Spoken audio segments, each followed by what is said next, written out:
Maya Jmia Zelama, je suis DJ. On a tous une chanson qui a une place particulière dans notre cœur, même un moment précis de cette chanson qui nous fait dresser les poils. Dans ce podcast, des invités nous racontent cet instant qui les a marqués et qu'ils et elles gardent encore en mémoire aujourd'hui. Vous écoutez At This Moment, un podcast Amour Média. Épisode 3. Je mixe pas mal de ce que j'appelle musique hashicha, donc pop urbaine, du raï, du mezoed, la pop orientale aussi. En général, il n'y a pas trop de sons en anglais que je mixe, c'est du français ou de l'arabe, du danois aussi, ça arrive, parce que j'adore le R&B danois aussi.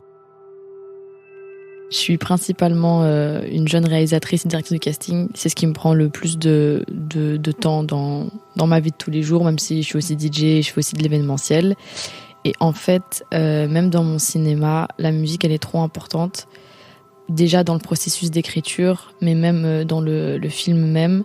J'écris en écoutant souvent les mêmes chansons. En plus, c'est des trucs à texte, donc franchement, c'est pour mon cerveau, c'est une dinguerie ce qui se passe. J'écoute des paroles et j'écris des choses qui ont des fois rien à voir. Et même au niveau du film, j'ai besoin d'avoir des références que je partage avec le public. Ce qui me touche le plus dans la musique, c'est le texte et les prods, principalement du rap français, parce que j'ai baigné dedans depuis toute petite. Et j'ai grandi avec ça. Et justement, pour mon dernier court-métrage qui s'appelle Ortel Marhoum, le rap français avait vraiment une place importante. C'était comme un personnage à part entière. Spontanément, le premier son qui m'est arrivé à l'esprit, c'est On sait mais on fait de Psychiatre de la Rime. Mais au final, j'ai choisi de prendre un son de soprano en solo qui m'a vraiment beaucoup marqué. Et c'est la chanson Puisqu'il faut vivre de son album qui porte le même nom, qu'il a sorti en 2007. Donc moi, j'avais 12 ans à ce moment-là. Donc moi j'écoutais déjà beaucoup Psychiatre de la Rime, il était déjà quand même connu avec son groupe, et là c'était ça, ouais, il a démarré solo.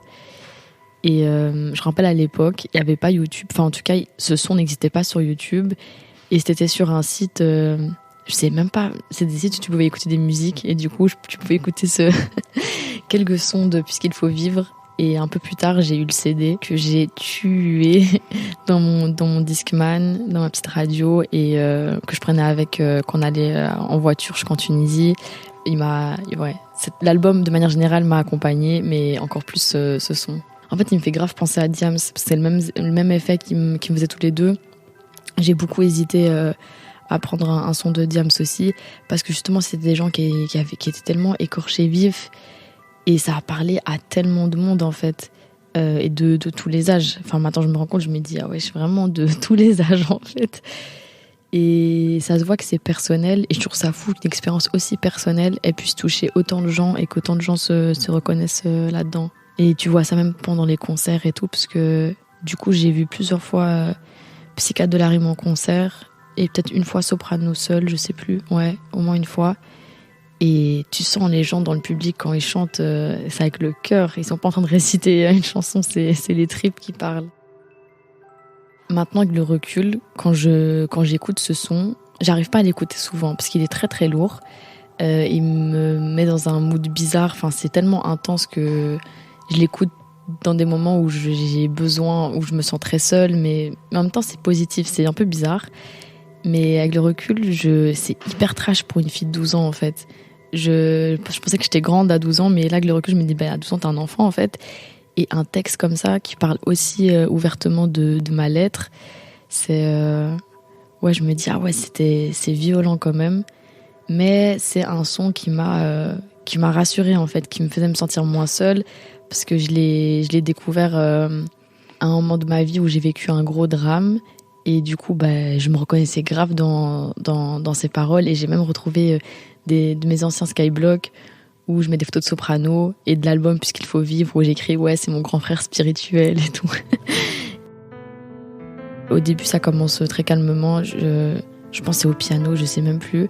Et après, à un moment, il y a un beat qui rentre, mais la partie qui m'a quand même le plus marqué en premier, même si on a trop, c'est au moment où il dit à bout de force au milieu de l'arène, au milieu des corps de ceux qui ont voulu abattre mes rêves, toujours debout, l'épée levée, qu'ils viennent, un coup d'œil dans les tribunes, car c'est dans vos regards que je trouve de l'aide. Et en fait, c'est genre les premières phrases qui sont un peu positives, parce qu'à la fin, il finit quand même bien le son. Il finit dans un truc super collectif, tu vois. Il est parti de lui. Parce que justement, dans le début de la chanson, il parle du coup en jeu, qui est en train de presque mourir tellement qu'il en peut plus. Et au milieu du truc, il se libère et il gagne de la force grâce aux gens autour de lui, grâce à l'amour. Et à la fin, en fait, ça devient un truc super collectif où il donne de la force à tout le monde et il parle de révolution. Et c'est très, très inspirant. Et c'est trop visuel, en fait. J'avais trop réussi à imaginer ce truc dans ma tête de moi au milieu de l'arène et de me dire, vas-y, en fait, solide. Je suis solide et ça va le faire. Et c'est vraiment cette partie-là. Et en plus, tu rajoutes le beat. T'as les paroles et la prod qui se fondent l'un dans l'autre. Et en fait, ça te donne une force de dingue. Franchement, thérapeutique, tu vois, je trouve, comme partie. Et il dit un coup d'œil dans les tribunes, car c'est dans vos regards que je trouve de l'aide, dans vos regards que je soigne mes plaies. Et c'est trop beau. Et ça veut dire que déjà, lui qui parle tellement de solitude, ben là, pour une fois, il parle de l'aspect collectif, en fait, que c'est grâce aux autres, à sa famille, à ses amis, qu'on tient. Et un peu plus tard, il refait référence à ça, où il parle de sa femme, en fait, qui est en train de le sauver, de l'amour. Et c'est vrai que c'est beau, ce truc, que la réussite, elle se vit pas seule, tu vois. Parce qu'il y a beaucoup ce discours en mode, ouais, tu nais seul, tu meurs seul, faut que tu trouves toi-même tes solutions et tout ça. Mais en vrai, c'est faux. Les êtres humains, on a quand même besoin d'être entourés de support.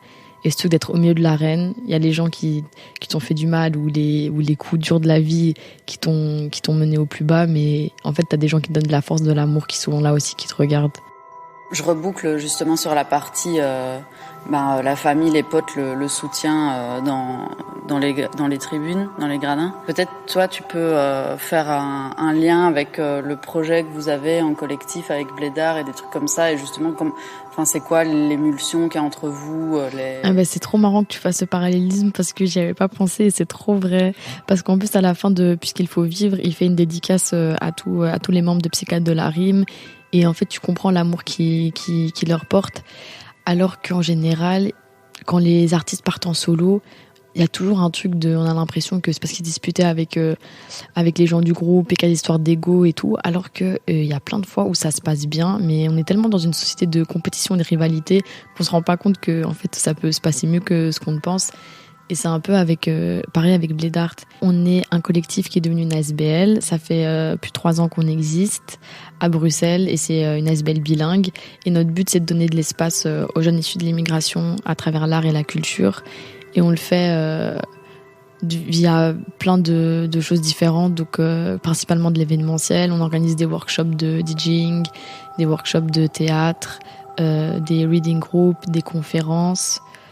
Des soirées où nous on mixe, des projections de films. On est assez actifs aussi dans la lutte contre les violences policières. Il y a toujours, on va dire, un prisme décolonial dans ce qu'on fait, dans qui on invite, dans les thèmes qu'on traite. Et les gens, j'ai l'impression, ils sont choqués qu'on peut être des meufs avec chacun sa place, chacun son ego et que ça se passe bien, ou encore pire, entre différents collectifs de meufs à Bruxelles. Je dirais d'autres collectifs de qui on est super proches, où genre vraiment c'est des filles en or qui deviennent comme des sœurs aussi. Et les gens sont en mode vous vous entendez bien, comme si, tu vois, on devrait être en compète parce que on est des femmes dans le milieu culturel et qu'on a des ASBL et que c'est un peu le même but, tu vois. Bref, c'est n'importe quoi. Et ouais. Et je trouve que Soprano, il a contré ce truc dans le son, et nous, on le contre dans la vie de tous les jours.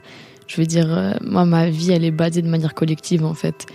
Déjà, je suis pas du tout solitaire, et même tous mes projets, déjà le cinéma, c'est une aventure humaine, tu sais pas faire un film seul. La SBL, c'est pareil.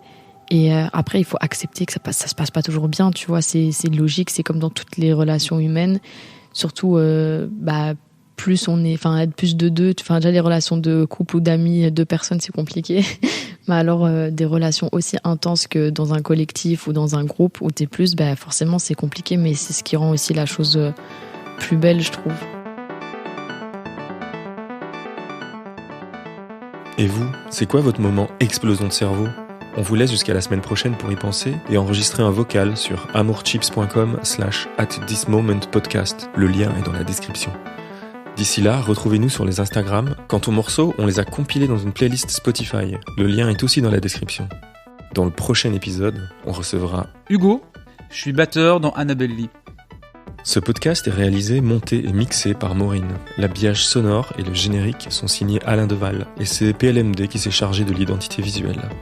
Abonnez-vous et mettez des étoiles si ça vous a plu.